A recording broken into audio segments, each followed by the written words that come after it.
Live from the Clarity from Chaos studios, heard worldwide, it's Dave Campbell. On every episode, Dave and his guests explore, discuss, and work on solutions to some of life's biggest challenges. So, if you're ready, be prepared to be enlightened, amused, and even shocked by what you hear. And now, the real, the authentic, the one and only Dave Campbell. Welcome, everyone. I'm Dave Campbell, and you are listening to Clarity from Chaos.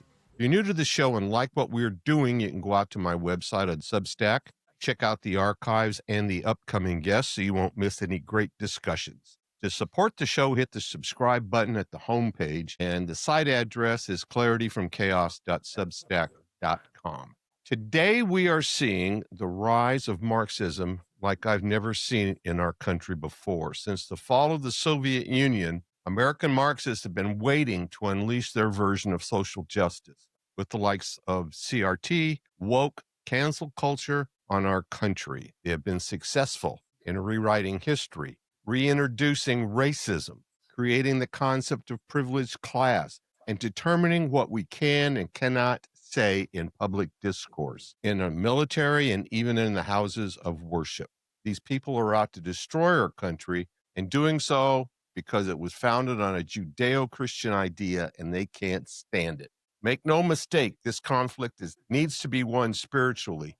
We need to stop thinking in terms of Democrat, Republican, global elites, and corporate media as adversaries and start thinking more biblical and bring the church back into our lives, as well as the Bible. And the people we elect need to answer to a higher authority and not the puppet masters they answer to today. To discuss the ever-increasing violent protests in our country, we are incredibly pleased to welcome the founder of Crowds on Demand, Mr. Adam Swart. Crowds on Demand is the original paid protesting firm. Adam, for more than a decade, has organized advocacy campaigns across the political spectrum and is recognized as one of the nation's foremost experts on how protests are actually built, and this is important, funded, and staged to influence public opinion. Welcome to the show, Adam. Hey, David, thanks so much for having me on. I appreciate the opportunity to chat with you and your audience. Well, thanks. So I guess the biggest question I had in my mind, Adam, was given your expertise, has the current administration reached out to you to help the DOJ unwind this funding nightmare that is going to the NGOs and everything with what's going on? Yeah, it's a very good question. We have actually, just last week, we reached out to Congress. And by the way, I want to do this in an entirely bipartisan manner, but sure, push a bipartisan or nonpartisan act called the Transparency in Political Demonstrations Act so that we can understand what is behind the funding and the structure of large protests in this country, right? And that's where I'm not doing it to delegitimize. I'm actually doing it to support the idea of the protest, as you know, as I'm sure you agree, is a kind of cardinal part of our American rights. Oh, absolutely. And the ability to pay protesters even within that is protected. The question is that what is not protected is the ability of foreign actors, hostile foreign actors. Right. There are two things that are not protected. Number one, hostile foreign actors are not allowed to involve themselves in our political system, right? Even if it's on a peaceful basis. Number two, no one is allowed to engage in violence, but also funding violence and fomenting violence is kind of counts in that, right? So my goal is to crack down on both foreign interference and the fact that, and any act of violence, right? And to get at the root of who are the people funding it and kind of cut that off, right? Because I think when we do that, we actually protect the right of everyone else to demonstrate and, speak their mind, in a democratic manner. Yeah, I don't think anybody's upset, Adam, over the normal peaceful stuff that you would typically see. I think it's the stuff that's gone on in Seattle, the stuff that's gone on in Portland, the stuff that's going on currently against the ICE immigration efforts. Yes. You have the rise of Antifa, and I went out and did a little bit of searching around on the internet and came up with a website that basically tracks the taxpayer money and from the NGOs and everything else and where it's landing. But it baffles me why the DOJ can't put their hands around where the money's coming from. Well, that's the Just thing, you and need to help them, honestly, and the yeah, reality is, which is why I've reached out. I mean, look, I think that this stuff is very political, and the challenge is that both parties have done all this in such a partisan manner, and I, as you may or may not know, I'm an independent. I used to be a Democrat, but I'm an independent now. I've left the Democratic Party. It's gone too far one way. I'm not a MAGA person. I actually believe, and I'm not trying to be egotistical here, that I am the right person to lead this effort precisely because I don't have a dog in this fight. I just want to right, see our country be peaceful, but I also have run enough campaigns that I know exactly how the shady stuff can occur if you're trying to do it, right? So I'm the person to lead this effort because I don't. The problem is if you have the DOJ people, Patel and Bondi, like they're thought of as Trump loyalists anyway. Nothing they're gonna do is gonna be taken seriously by the whole rest of the country. Similarly, like it's gonna be like the January 6th commission again, right, which is partisan. What you need this to be is completely not even bipartisan, nonpartisan. And I hate right. both the parties. And I don't know. I don't think either party likes me. So at the end of the day, I think that's perfect because I can Well, I can track this down. So I hope that the administration and the Congress takes me up on my offer because frankly, the problem is that the law enforcement, they have no idea about this stuff because about how you can the what I call the Russian doll effect of you can kind of create so many different layers between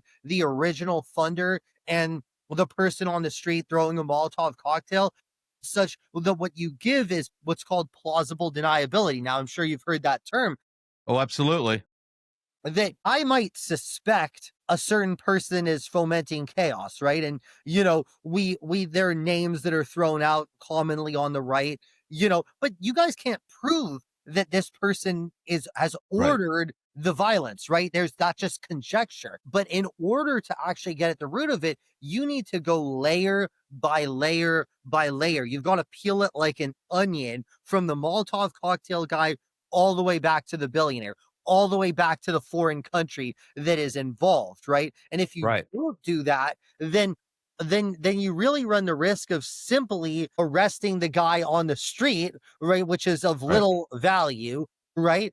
right, Because you need proof in this country, right? I can't just say, "Oh, well, I think that this billionaire is behind it, so therefore we're going to arrest him." No, that's not how it works. We have to prove it, but in order to prove it, we need to really peel back the onions. And what we can do is, like, these guys have immense plausible deniability. You may not even be able to file criminal charges against the billionaire, but you could at least get close to their networks and make this more and more uncomfortable for them, right? So you have to be able to do that. But the problem is DOJ does not fully understand, I think, based on their failure to figure this out, does not fully understand what's at play here. And that's why I've kind of offered my services to lead the right. commission on this. And my only ask is that it be nonpartisan because I'm not going to be a shill for either party. Yeah, no, I wouldn't think so. But what I find curious is a lot of the NGOs, well, all of the NGO nonprofits have an EIN number, Yeah. and I don't know why the IRS just can't come in and put a stop on business that has those EIN numbers while this is going on, right? Well, Because here's that money's funneling, the yeah, that money's coming into the NGO and then going out in whatever form or fashion. And Well, my challenge with that, David, is so it's interesting that you suggest that, but because I have to respectfully disagree with that particular course of action. And why I would disagree is that under the Biden administration, as I'm sure you remember, it feels like it was a long time ago, but it wasn't. Conservative groups were targeted exactly in that the manner. same way, Right? right, And I don't think that that's right. I thought that was very wrong. And we worked with a lot of conservative causes in the Biden during the Biden administration because one of the reasons is we gave voice to a lot of well-to-do conservatives who were fearful that the cancel culture mobs would get them fired from their jobs, from their board seats, etc. So they basically said, "Hey, you implement our agenda, right, such that you could right.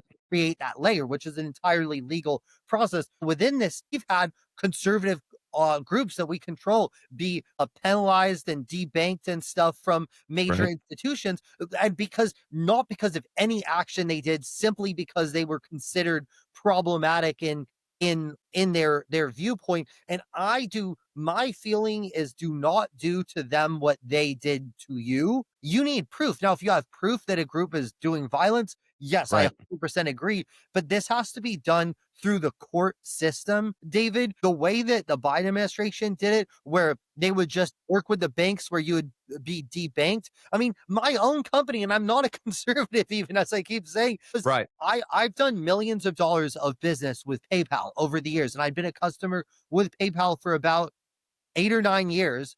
When in 2021, I think it was, they suddenly shut down our account for no reason. PayPal did, right? And we had thousands, I think tens of thousands of dollars of outstanding payments to vendors and contractors that were frozen for a period of, I believe, 90 days, right? So these were people who needed the money, who just couldn't get access to their money. And I asked PayPal, because I even had a priority support line within PayPal, and I said, well, what's going on here? Like, well, I'm a good customer. And they said, well, this is way, way above our pay grade. There's nothing I can do. So my point is, I vociferously Wow. Yeah. what Biden did because this was all pushed with the kind of Yeah. hate group folks, right? Of course, we're not a hate group at all. I don't even work with hate groups, right? Yeah. But Right. the problem is, I don't want, and I think that the Trump people need to resist the urge to do to them what you feel was done to you, because that Right. will be the eye for an eye. This is New Testament, right? Not Old Testament, Sure. right? And Right. I think the Old Testament style, all that will do is when Ocasio-Cortez is Yeah. It'll just flip. it's Yeah. just gonna flip, and then Right. we become African countries where each dictator imprisons the other one. And Yeah. I don't want that in our country, you know? Yeah. Like, No, I I just, agree. yeah, I so agree. I agree completely that if you go down that road, there is a real possibility that who's ever in power at the particular point in time is gonna either undo or do to you what they thought you had done to them, and yes, it just becomes an endless cycle. yes, But if you have somebody like George Soros, Mhm. Adam, Never heard of and it. you, no, I know you haven't. Is there something other than attacking the EINs and whatever to give him pause to stop moving his money into these causes? I think the number one thing that you have to do is go peel the onions back and understand and look into each layers.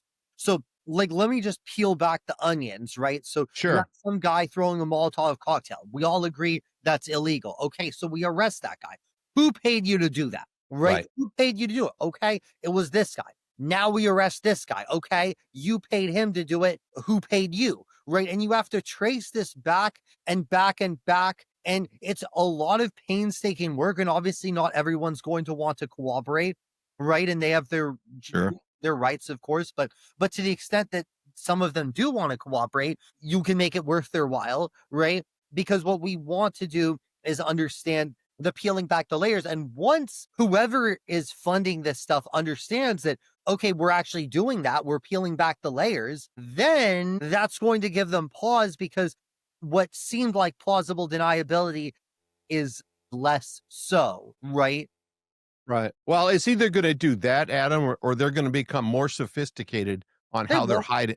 hiding the money. Right. They'll try that. They'll try that. I mean, Right. but we have to understand that, and that's why I understand how these type of people operate, right? Right. And it's important that we follow the money. We don't, like I was just saying, that we don't become what we're opposing, right? We want free speech. The goal is to facilitate free speech and to crack down on violent expression or foreign interference. So we have to peel back the layers. But the thing is, what we part of it is one thing, and I rarely argue for federal powers because I think the federal government has way too much power generally. I When agree. Yeah. someone throwing a Molotov cocktail, the problem is, in a place like Portland or Oakland, right? The local law enforcement, if they even arrest that person, which is unlikely, but if they do arrest that person, that's going to be a misdemeanor charge with Right. immediate release. So that person has no incentive to cooperate. You see what I'm No. saying? So if No, this no, exactly. so Yeah. so you may have to, and I don't support going the other way and charging them with domestic terrorism, right? We don't have to go that far, but we can charge them in a way that there's a serious prison time that they're looking at, so that now they have a real incentive to go say, okay, well, who paid you, right? Because right now Yeah. the only penalty is a misdemeanor, 10 hours of community service or whatever, if they even get caught. Then Yeah, there's no exactly. incentive for them to tell us who is Right. the next in But line and next in line. yeah, but in the case of like Antifa, Yeah, where, everybody, or at least one party, denies they even exist, which yeah, is kind of absurd. it is. But they seem to have taken over. Even if you had just take Berkeley, what happened at Berkeley here Yeah, recently. You had probably what started out to be a peaceful protest against Turning Point. yeah, Well, at some point, Antifa came in and stirred the bucket, right? they did. And got all that chaos and everything going. I would agree with you, but what would you propose on charging them with? Just domestic terrorism?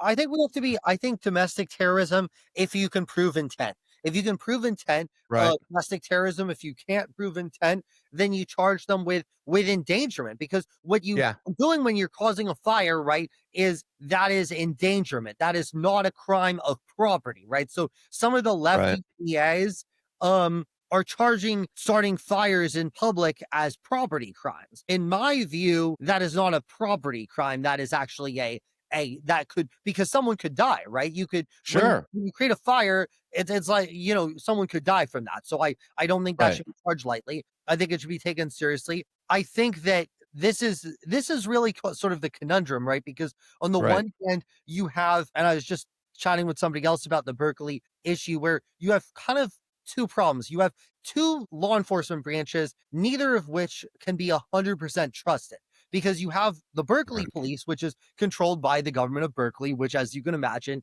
is far, far, far left, right? Right. So these guys are not going to try to prosecute him. And even if they do want to prosecute him, they have to go to the Alameda County District Attorney. That's the county there, who's far left, right? So even if the police catch them and everything, they're going to be undercharged, right? So Right. you can't really, like, in theory, this is a local problem, but you can't trust that. Right. But on the other hand, you have a Justice Department that's out for blood, that is, I think, wickedly political as well on the right. And I think that when Trump tells his attorney general, charge these people who are my enemies, I have a big problem with that. I don't like that at all. Because it delegitimizes the Department of Justice, right? You Well, can't yeah. have the president saying, charge my enemies, right? That doesn't, No. right? No, is it? No, if it's a crime against and I would just use a broad brush here, against society, for example, Yeah. which throwing a Molotov cocktail up against a building to me is a societal crime, right? Yes. You're destroying property or whatever. It's not a my enemy kind of thing. It's a against everybody in that town's kind of thing, right? I agree. And I'm not sure why they to me, because what plays into this too, Adam, and I'm sorry I'm bouncing off the walls here, but what plays into this also, and at least in my mind, is this whole sanctuary city kind of Yeah. thing, where city councils, city governments are working against what I would consider just plain old common sense law and order kinds of Yeah. things. Yes. Well, there are a few things to unpack there. So, number one, the biggest thing is we need to have this investigated impartially and objectively. So the problem is, as with Berkeley, but all these political things, is people do not believe that these investigations are objective, because you have a left wing district attorney. When you have the left wing Department of Justice, as it was under Biden, they went really hard on the right. Now you have right wing Department of Justice. They're really trying to go after the left, right? Right. This Right. doesn't work, right? We have to have this be objective. And which is why the other thing I'm pushing is the protesters' Bill of Rights, right? And Yeah. responsibilities. And I'm trying to circulate this to advocacy groups, right and left, right, and authorities to sort of say, here's what we understand as what is acceptable for the protest, right, and what is not. And obviously, we should all agree a Molotov cocktail should Yeah, be. exactly. But the other thing I think, David, that we have to keep in mind, I do feel like has been missing is a Molotov cocktail thrown. It doesn't matter if it is the neo Nazis, Proud Boys, Antifa. A Doesn't Molotov matter. cocktail is a Molotov cocktail. It doesn't matter if it's for the Doesn't best matter. cause that maybe you Right. agree with or I agree with. It doesn't matter. So that No. we need to have it done in a content neutral manner. Yeah. We Right. have to build structures that are objective, and that is really lacking. And I don't know how we do this, because the FBI has lost the faith of the public, the local law enforcement has lost the faith of the public. Yeah. We need an organization that can investigate these things, that is broadly perceived by left and right as being fair in these things. Now, to your point about sanctuary cities, I think that plays into it to some degree.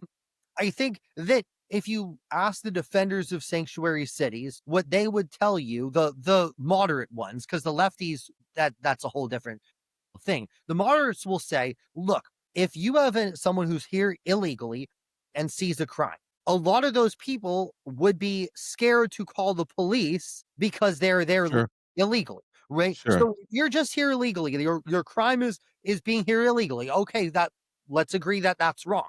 But you see a murder, you would want that person to feel comfortable to call the police and let Oh, them know, absolutely. and know that, oh, they're not going to say, well, where are your papers? Oh, we're going to send you back, right? So I think in like everything with the left, and I say this as a kind of former Democrat, is sometimes the intentions are good. I think the intention of Sanctuary City was that. It developed into being this thing of like, okay, you're someone like the murderer of Laken Riley, who's been convicted of all kinds of crimes and Yeah. is just allowed to sit there, right? Well, I think, and forgive me for interrupting, but I think part of this plays into the Marxist ideology, Adam, because the Yes. whole violence piece, and this is, illegal immigration, obviously, for the last 4 years of the Biden administration was just an abysmal failure. Yes. But if you have any empathy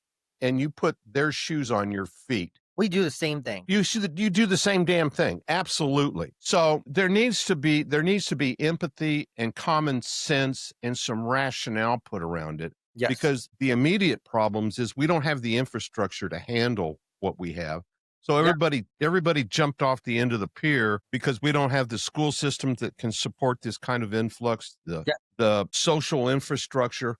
Plus, we did not make the provision of people coming here of assimilation. And if you don't assimilate into the country that you're coming into, you don't take on their values and such. And just like English is your primary language. Not that you have to give up your own culture, but if you were Spanish, if we went into Spain, the idea would be you'd learn Spanish, right? Well, of You would, course. you Well, know, the idea of if I was going to China, like I'm sure you've been in an Uber vehicle with people who don't speak English, right? right, Like if I went to China and right, I could not sign up with Didi, their version of Uber, and be like they're talking to me in Chinese, and I'm like, oh, I don't speak your language. right. Of course. I mean, I think that's reasonable. Now, I think back to the topic of how you deal with these protests, right? Is Yeah. to deal with it objectively. You have to deal with it consistently and in a nonpartisan, content neutral manner. And I Right. think that has been lacking from right and left. And I have not seen Mm-mm. many leaders on No. either side want to address this objectively. And I think that's what people want. Is I think people understand the desire of protest, but they want to make sure that you can't block a road without a permit. You Well, can't. I think people understand the protest. What people can understand is the lack of accountability to the people that are fomenting violence. That's right. That's That's right. what people can't. People understand completely the whole idea, the whole concept of protest. It was in the baking of this country. It's in Yeah. the cake, right? Yeah. But what they cannot stomach is a bunch of, and forgive me here, a bunch of snot-nosed kids that belong to some group that go in and foment all this violence, to your point, because all they're going to do is get their hands slapped, and they're Yes. going to be back on the street the next day doing the same damn thing. What people want is accountability to those people. The Yes. rest of those people that are quietly protesting whatever they're going to protest, that's fine. Yeah. But you get up and start throwing bricks at people and start throwing Molotov. And that's got to Yeah, be taken seriously. And that's got to be exactly. taken seriously.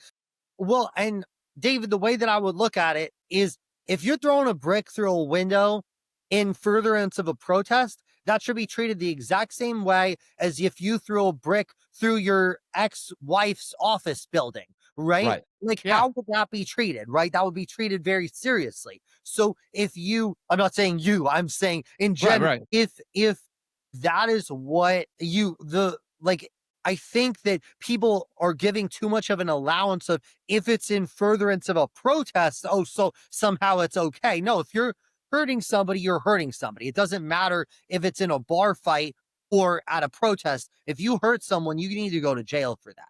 And Well, if you, see, yeah, what they're doing though is they're wrapping themselves in the blanket of the First Amendment. yes, and that's and, wrong. and actually the First Amendment should have a clause in there about responsibility and accountability, Yes, but yes. it doesn't. Well, It- it doesn't. It doesn't because I think that's implied, and I think that well, yeah, when it was written, it was absolutely implied, but we've had it morphed yeah, quite a bit. So yeah. Well, I think that that's why it has to be. I think that that's why we need legislation. I mean, look, I don't want to have a ton more rules because I think the government is already obtrusive, and I don't want to do this in a way that right, obstructs freedom of speech. But I think the way that we need to understand it is number one, we need the consistent regulations. And number two, we need accountability, not just for the people who are throwing the bricks, but if all the there's way up. people who Yeah, are fomenting it, that needs to be taken seriously. And we need to look into the National Lawyers Guild, which is also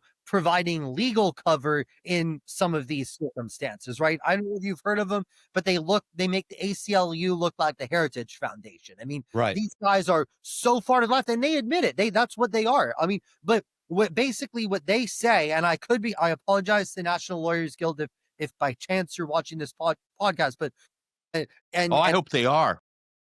yeah, if they are, what I would say is I apologize if I get it wrong, but I'm pretty sure they've actually said if you are arrested at these like Palestine or whatever these kind of lefty march things are for kind of violating the law, they'll Right. basically kind of cover you, right? Right. And these guys are good lawyers, obviously, so they have that ability. And I think what that does is that gives even more cover to people who are doing these types of Absolutely. things. And look, I think, let me be clear, everyone deserves a lawyer 100%. But by making that announcement preemptively, what they're doing is they're again making it easier to say, oh, if I do this, I know I'm covered, you know? Yeah. And if you come in with a really good lawyer, obviously your odds of being charged and like your odds of getting off with a slap Yeah. on the wrist are even lower. So, Yeah. it's a problem. But I think we just need consistent rules, and we need to take this on.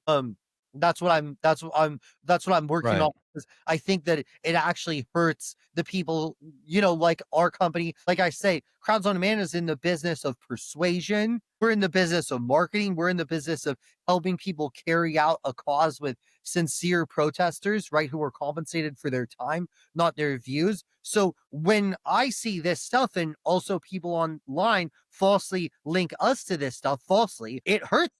Right? It Right. hurts their reputation. So to me, I want to take this on not just to make the country a better place, but also because their actions are actually hurting my reputation because I get lobbed in with these people wrongly. Oh, absolutely. I do have a quick question though, Adam. Do you think, there's bad players in this country as well? I mentioned George Soros, but I've got to believe that there's people in this country and I don't know if you would consider them dark money or whatever, but there's a donor base in this country, I'm sure, that's up to their armpits in this stuff. I think there may be. Yeah. And we need to get to the bottom of it. That's Yeah. the thing. We need to get to the point where these aren't just thought of as conspiracy theories. We need to get the evidence, you know, Right. and until we actually have a commission that's nonpartisan, that is charged with getting to the bottom of this, we will actually not be able to figure this out. Because anything the current DOJ publishes is going to be thought of as a partisan witch hunt by the right. Right. And just as the perception is going to be the same perception as how conservatives viewed the charges against Trump. You know what I mean? And that is a problem, because what I want, you're not going to get everybody, but I want 90% of people to be like, No. this is a good thing that these people are being named as the culprits. So Well, that's where I've yeah. offered my services. If you look at something as abstract, and I don't know if you could consider this abstract, is the Epstein things Yeah. that are going on. There's an Relationship. awful lot. Yeah, there's an awful lot of very powerful people Yes. that are extremely puckered right now because information may or may not hit the street that may drag their photograph or their name into the Yes. public eye. Yes. And I think the same thing that you're talking about. You don't have to get everybody, but if No. you get 2 or 3 big fish, the rest of the fish are, like I said, are only going to do Send 2 them nothing. things. Yeah. Yeah. You can send a pretty positive You message. send a message if we get evidence on these people, then and go after them, like go after people who there's evidence on. Because, for example, there's not enough evidence. For example, like Epstein's a great example. There is not enough evidence to charge Prince Andrew with a crime. However, there's enough evidence to show to the world this is what he did and this is who he is, right? So in some cases, there may not be enough evidence to criminally tie somebody, but we can show conclusively that there is a link such that the world of the public, they can get public scorn that they deserve for it. So I think that that's what we need. I think that, I think you're so right about this, but the sooner we do this stuff, the more current it'll be. The problem with a lot of this Epstein stuff is a lot of this stuff may have taken place 20 years ago. We can't look. It can't just sit on the shelf. Where your social media connections, where can people go to find your website and what you're doing here? Sure. Crowdsondemand.com, or follow me on Twitter, X at CEO Adam Swart. That's CEO and then first name, last name. Okay. Well, we've been talking to Adam Swart, who's the CEO, founder of Crowds on Demand, and is proposing to help Congress come up with a solution set around the violence that is continuing to expand in the protests in this country. And it's been a great conversation, Adam, and I really thank you for coming on. Thanks, David. It's been fun. I appreciate the dialogue. All right, man. And so, I'm going to reach out to you every so often to find out how you're doing with Congress. And I know a few people too, and I'm going to start mentioning it around myself. Please. So, maybe, just maybe we'll hit the right button at the right time somewhere. I think there will be a moment where people understand that this is critical. Congress and the public has such a limited appetite, but at some point we're going to see how important it is to have an objective committee. January 6th, the Democrats missed an opportunity to have an objective committee, and it would have actually done so much better if it wasn't a partisan committee and you had Republicans on. To me, that's why I feel like, again, not to be egotistical, if there's someone else better, that's great. But I know how the world of dark money works, and I'm nonpartisan. I have absolutely no loyalty to your party, so that's why I'm ready to do it. Well, it's been a great discussion, and thanks again, Adam. Thank you, David. Have a good one. Thank you for listening. If you would like to listen to more Clarity from Chaos shows on demand, go to clarityfromchaos.buzzsprout.com or send Dave an email at info@clarityfromchaos.com for information on previous shows. You can also listen to the show on Apple Podcast, Spotify, Twitter, or Google Podcast. Until next time, please remember, it's not about waiting for the storm to pass. It's about learning to dance in the rain. Be well, everyone.